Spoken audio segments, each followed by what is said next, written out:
வந்துருச்சு. இருந்தாலும் இழப்பை ஏத்துக்க இழப்பு. முடியாதுல்ல. இழப்பு அவங்க எவ்வளோ போல்டானவங்க தெரியுங்களா? ஃபோட்டோ பாருங்க. அவ்வளோ போல்டானவங்க. இப்படி போல்டானவங்க நம்ம திருப்பி வாங்க முடியுமா? எவ்வளோ காசு பணம் இருந்தாலும். அந்த இழப்பை எங்கனால ஈடுகட்ட முடியுமா? கண்டிப்பாங்க, கண்டிப்பா.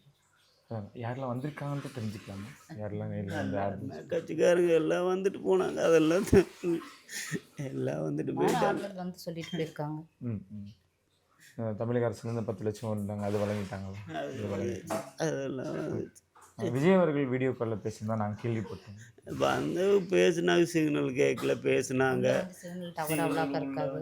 நான் வந்து ஊருக்கு போயிருந்தேன். அண்ணா உடம்பு முடியாமல் நேரில் ஹாஸ்பிட்டல் வந்து கூட்டிகிட்டு போயிருந்தேன். பார்த்துக்கிறேன்ட்டு போனாங்க. அதோட சிக்னல் கேட்கல சரியா. ஆ பேசின வரைக்கும் என்னங்கண்ணா சொன்னாங்க? பேசின வரையும் வந்து நாங்கள் ஆதரவு கொடுக்குறோம், எங்களால் வந்து இதாகிடுச்சு, உங்களுக்கு ஆதரவு கொடுக்குறேன்னு சொல்லிக்கிட்டே இருக்கிறதுக்கு சிக்னல் கிடைக்கல. அப்புறம் சரி நாங்கள் நேரில் வரோங்க அப்படின்ட்டு போயிட்டாங்க. இந்த மாதிரியான கூட்ட நெரிசலில் 41 உயிர்கள். இனி அப்படி நடக்காமல் இருக்கணும்னா என்ன மாதிரியான விழிப்புணர்வோடு இருக்கணும்னு நீங்கள் நினைக்கிறீங்க? நாங்கள் வந்து அவ்வளோக்கா எங்கேயும் கூட்டத்துக்கு போனது கிடையாது. ஆனால் இனிமேலும் போகிறது வாய்ப்பு இல்லை. இவ்வளோ நாளும் போனது கிடையாது. அண்ணா அவங்களும் போனதில்லை. நானும் எந்த கூட்டத்துக்கும் போக மாட்டேன். வீடு உண்டு, நாங்கள் உண்டு, வேலை உண்டு, அவ்வளோதான் இருப்போம்.